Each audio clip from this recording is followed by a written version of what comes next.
Hi, Hi, Archie, aka Bob and Ben. how are you today? Very good. Awesome. Okay, I can't wait. you can't wait to see what's going to happen. Yes. Yeah, this is a good story. It's very exciting. So Jack just met this guy that's kind of unfriendly. Let's check back and see what we heard. Okay, so we know that his name is Fong. And we know that Jack couldn't stop staring at that curly black hair that came out of a mole on his chin. And we know that he had a tattoo of a scorpion on the back of his left hand. He was dressed completely in black. His hair looked like it hadn't been washed in a long time. And his job is being the park assistant. And in fact, we also learned that from May is his contact, we learned that Fong is a park assistant who was assigned to Ling, that's the missing panda, and kept a record of her daily habits. So we know that Ling is a girl panda and that Fong was in charge of keeping an eye on her and paying attention to what she does every day. So we left off by getting a look at Fong, and Jack is going to talk to him and find out what's the last thing he remembered seeing Fong doing, not Fong, Ling doing. And so I think Fong says, "What are you staring at?" Or "What are you looking at?" And Jack says, "Nothing," said Jack, snapping himself out of it. This phrase, to snap yourself out of it, we use this phrase in English if we are kind of daydreaming about something. Daydreaming is a word that means we are busy thinking about something else, and so we're not paying attention to what's happening right in front of us. Maybe the teacher is talking, maybe our friend or our mom or dad is talking to us, but we don't answer them. We don't even know what they just said because we weren't paying attention because we're thinking about something else. That's called daydreaming. Well, if someone's trying to talk to you and you're daydreaming or thinking about something else, they're going to quickly figure it out because they might ask you a question and you don't answer them. And then they're going to be like, snap out of it. You know, come back to the present, pay attention to what's right in front of you, what you're hearing, what I'm saying, and, you know, pay attention. So snap out of it means stop daydreaming and start paying attention. So then Jack, here, he quickly extended his hand to Fong. So this is you reach out your hand because you're going to shake their hand. He says, "Hi, I'm here to help find Ling." Fong glared at Jack. Now, this word glared means to look at in a very mean way. So this word gives us a lot of information about Fong because someone only glares at someone if they don't like them, if they're suspicious of them, they don't trust them, they're angry at them, they're not in a good mood, okay? They're not, and they're also not being kind. So this tells us that maybe Fong is not someone we're going to like. Fong glared at Jack, probably still annoyed that he had been staring at his mole. Well, that's a good point. You know, if there's a lot of moles have hair that grow out of them. When I was a kid, I actually had a mole right here on this wrist and it had lots of hair grow out of it. Well, when I was older, when I was an adult, a doctor told me that I should have it removed to make sure that it was healthy skin and that it was nothing to worry about. And I did have it removed. But, you know, when I was a kid, I did have a mole here and there was hair that came out of it. So a lot of moles do have hair that come out. And depending on where it is, you know, if it's on your face, for example, then people will notice that. And if it's our own face, then we get used to seeing it every day, so we don't really think about it. But if someone is not used to seeing us and they see something like that, they might stare at it, and because it's unusual. But Fong probably doesn't like people to stare at it, and so maybe he was angry or glaring for that reason. It could be that simple. He did not put out his hand to shake Jack's. Now, this is very impolite. Okay, so, you know, I've noticed that sometimes in this part of the world, when people are greeting each other, maybe instead of shaking hands, maybe they kind of bow their head a little bit. But in the West, the way that a person greets another person is to put out your hand and shake it. Well, if one person puts out their hand and the other person doesn't put out their hand to shake, then that's considered very rude, very impolite. So Jack reaches out his hand. That's a gesture of friendship and respect. And the other guy kind of does not. So that would have been surprising. You know, that the handshaking usually happens even if people don't like each other, just because it's a sign of greeting. And so interesting that Fong did not put out his hand to shake Jack's. Fong, said May, interrupting the uncomfortable pause. This is one of those awkward moments, awkward silences. Why don't you show Jack where Ling was last seen? It would be great if you could, said Jack. There might be something there that would be useful to the investigation. Okay, and that he sounds like a good detective. For a second, Fong stared at Jack. Then he turned his back on him and started walking into the forest. You will have to excuse Fong, said May. He's a bit shy. He doesn't really say that much. And of course, he is worried about Ling. So May is giving an excuse for Fong's rude behavior. Instead of saying that he's rude, she is saying that he is shy. That's the excuse that she is giving. And also, that's one. One is shy and the other one is he's worried about Ling. Well, maybe that's true and maybe that's not true. We will have to keep reading to find out. So there's Fong, and he's walking into the bamboo forest, and Jack is going to follow him. That's all right, May, said Jack politely. I meet all kinds of people in this job. I am sure that Fong and I will get along great. As he waved goodbye, he added, next time I see you, I will have Ling with me. I hope so, said May, and she waved back.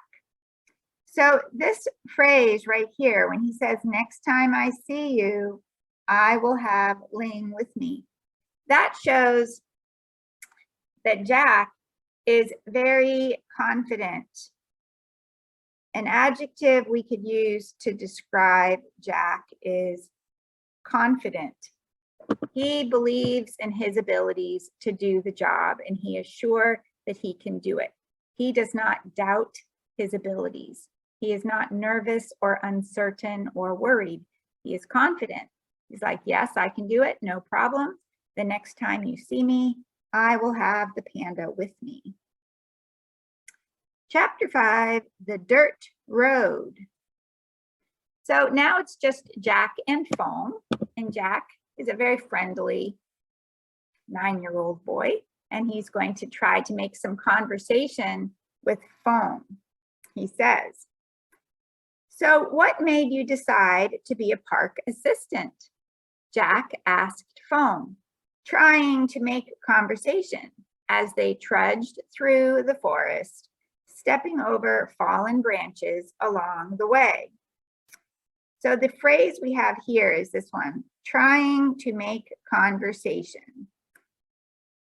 To make conversation is when you are you're with someone else and you're trying to get them to start talking. And conversation is when you're talking back and forth. So this person, right? That's conversation.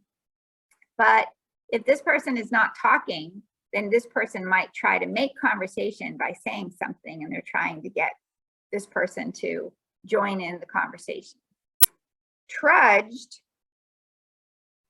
means to walk, but the walking is not easy. Maybe you have to push branches out of the way. Maybe you're walking in the mud. There's something about the path or the walking that is difficult. So you can't go fast, and it takes some effort. And so we would say trudged. Fong rolled his eyes and continued to walk ahead of Jack. So rolling your eyes is an expression we use in English to show that the person who's listening or looking thinks that what they're hearing or what they're seeing is crazy, ridiculous, not to be taken seriously, silly, kind of too silly for words. So they, instead of saying anything, they just show by rolling their eyes that they aren't going to answer because they think it's just ridiculous. So he has no interest in making conversation with Jack. He continued to walk ahead of Jack. For every step that Fong took, Jack had to take two. So Fong is walking quickly and big steps. I mean, Jack carried on, it must be exciting to see the giant panda in the wild. I've only ever seen one in a picture. Fong doesn't say much, does he? He's just pointing. I've only ever seen one, in a picture or on the internet. What are they like in real life? Okay, so Jack is continuing to try to make conversation. Fong continued to ignore Jack, so he's not answering. It was obvious, that's very clear, that Fong, was still upset about his mole. Well, we don't know that that's what he was upset about. He could just be kind of an unfriendly person. But Jack was making an assumption or assuming that the reason Fong was acting unfriendly is because Jack had been staring at that hair coming out of the mole on his chin. But we don't know that that's the reason. An assumption is when we think we know the reason, but we can't prove it. We don't know for sure. It's just kind of a guess. Well, I am sure it won't take long to find Ling, said Jack as they carried on. Just then, Fong stopped and turned to look at Jack. He stared at him for a few seconds and then pointed to a clearing in the forest. Over there, he muttered. Okay, so he pointed, he said, over there. That's pretty much all he has said. So here we're going to take a look at Jack doing some of his detective work, some of his investigating. He's looking for clues. He's being a detective. Fong does not look like he's being any help at all. Jack looks like he's found something here on the ground. It looks like maybe I don't know what that is, a broken sticks. No, it's poo and bamboo. Poo and bamboo. All right, well, let's see. You're so smart. All right. Great, said Jack as he rushed toward the clearing. It was a large area that had been flattened by the weight of the panda as she was sitting, probably eating bamboo. Around the clearing were broken bits of bamboo grass and fresh animal droppings. That's the fancy way of saying poo.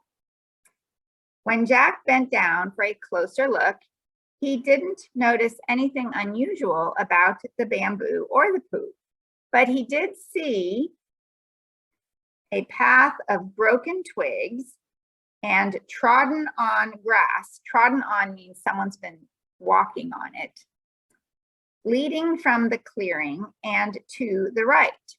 Perhaps they drugged and then dragged Ling from this spot, Jack thought. He followed the trail with his eyes and saw that it went under some trees.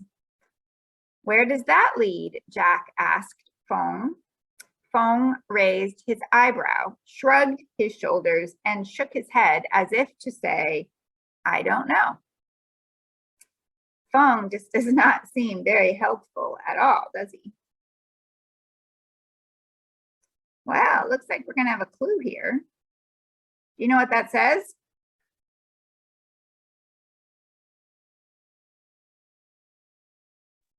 Not really. I'll ask my mom. Mom, come here. They come here, Look please. at this. Kind of girl. What? This. What does it say? 遗骨 Eagle. Do you know what that means? I don't know. What is eagle? 不知道，可能是一个房间的名字或什么的吧。 I don't know. All right, well, let's see what it says in the story. Motioning for Fong to follow him, Jack quickly but carefully made his way into the woods. As he pushed some hanging branches out of his way, he spied some light peeking through. It was only about 10 yards away. All right, this is a little bit of a math problem we have to do here.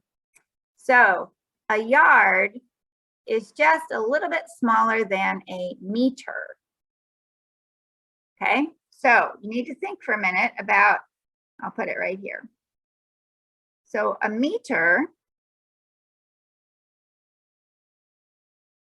equals 100 centimeters, right?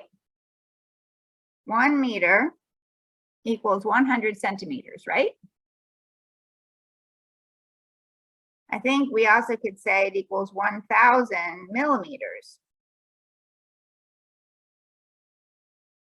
It also equals about 39 inches.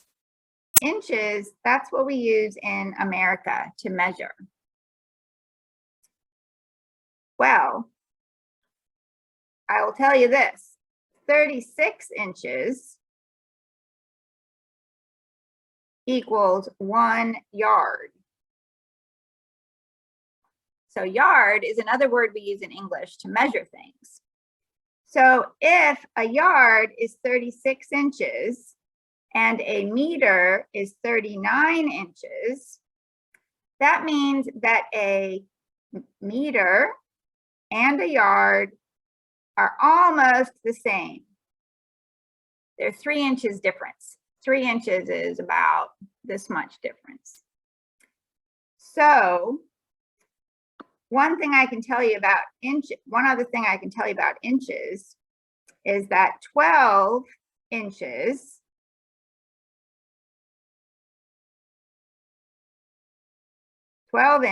equals what we say in English is 1 foot.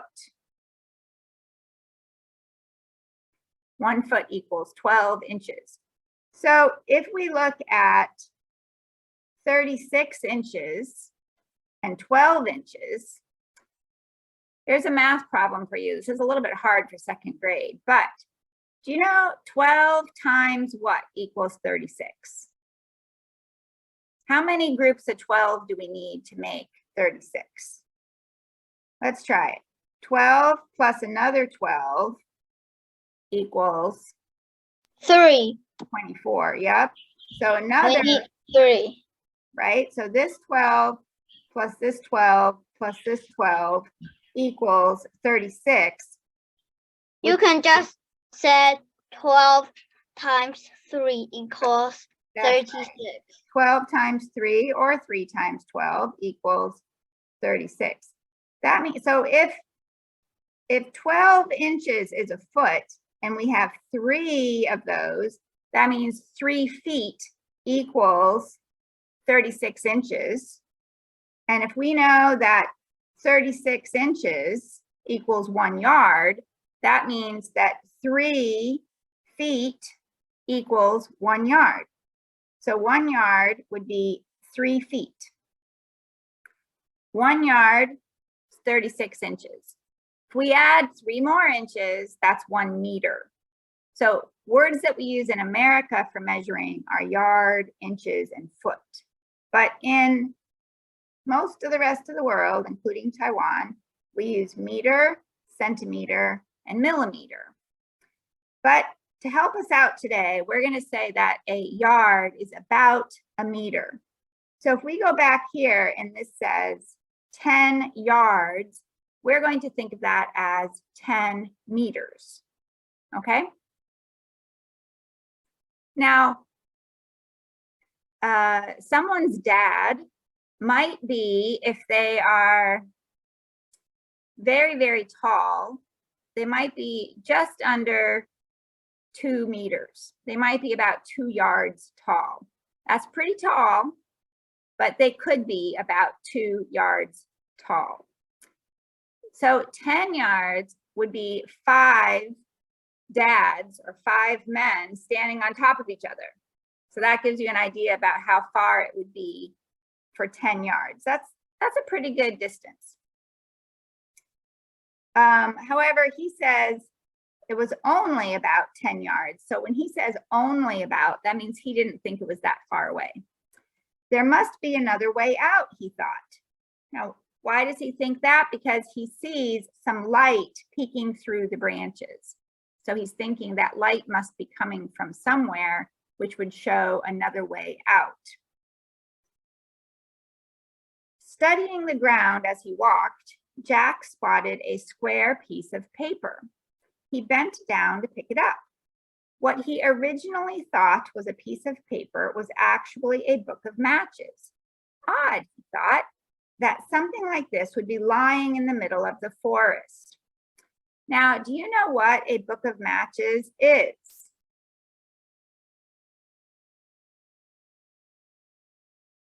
No, I don't. All right, I'm going to show you a picture.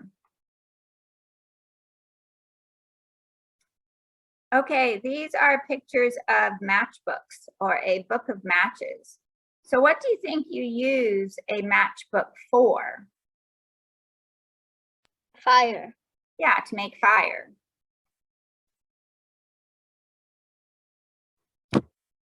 Now, sometimes a person can get a matchbook or book of matches from a restaurant or from a place that's the name of a business. If it's from a restaurant, they might put the name of the restaurant on the outside of the book of matches. And then if you find that matchbook and you see the name of the business or the restaurant on the front cover, you know where they came from. Now for a detective, that would be a clue. That might be what this is.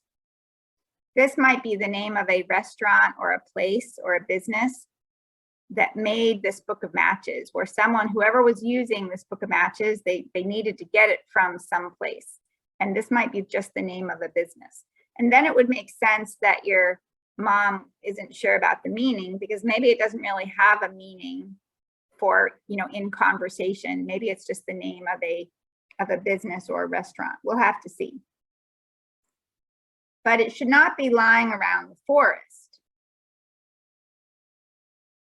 Well, it says here, since he didn't have time to decipher means to figure out what it means, the Chinese characters that were printed on the outside, because he didn't have your mom with him, he tucked it into his trouser pocket, his pants pocket, and carried on.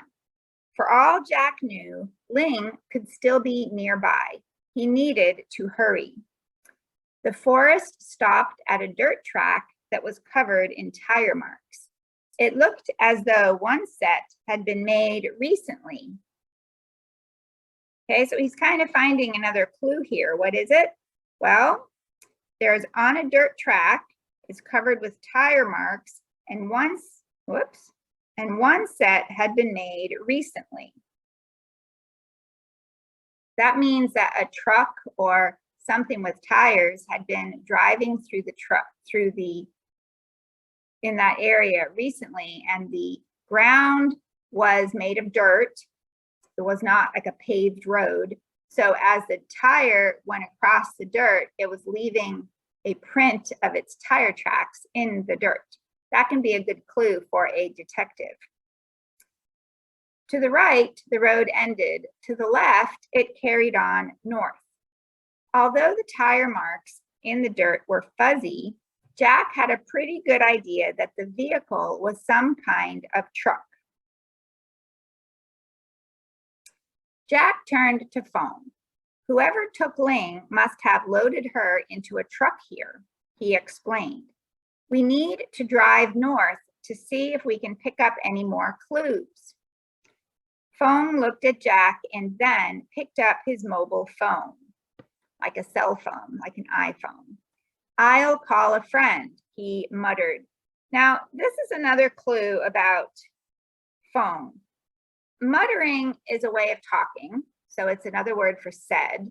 But if someone is muttering, they're either not speaking clearly or they're kind of in a bad, grumpy, irritable mood. And so they're, again, not speaking clearly because they're not happy about it.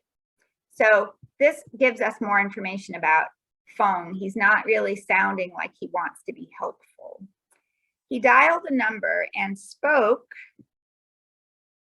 to someone in Chinese. Looks like a truck is arriving, and it looks like the person driving it has a big smile on their face. After only 10 minutes, a truck pulled up in front of Jack and Fong. The passenger door opened and Jack looked in. Sitting in the driver's seat was another dark-haired teenage park assistant. He grinned at Jack, so this one seems friendly. At least if he's grinning, he seems friendly. That's usually what people do if they're being friendly. Hey there, he said, flashing his teeth. I'm Wong. You think this is Wong or Wong? Yeah. This is Wong. I don't know. Maybe Wong took Ling because he has a truck. Good thinking, Archie. He says, I hear you're looking for Ling. Climb in and we can all look together. Great, said Jack, pleased that someone else was as interested as he was in finding the panda. Jack crawled into the back of the truck, while Fong climbed into the front next to Wong. The next thing Jack knew, Wong slammed his foot on the accelerator. That's what makes the car go faster. It's the pedal that when you push it, it's the gas pedal. So when you put your foot on it, the harder you push your foot down, the faster the car goes. So if he's going to slam his foot on the accelerator, that means he's going to go fast. And it says, and the three of them took off, leaving only a flurry of dust circling behind them, which also tells me that they're going pretty fast. So the next chapter is called The Secret Language. And this is where we're going to put our star for today. So we'll have to see next time. It's getting kind of exciting because we've got two kind of suspects now, right? Fong seems not very helpful, not very friendly, and he seems like he would know an awful lot about Ling the panda. And then now we have Wong, who just conveniently showed up in a truck right after we learned about tire tracks in the dirt. So kind of interesting. I hope that Jack is not in a car or a truck with bad guys. I hope he's with good guys, but we will find out soon. So for now, it's time to say So long. bye, Archie. Have a good weekend.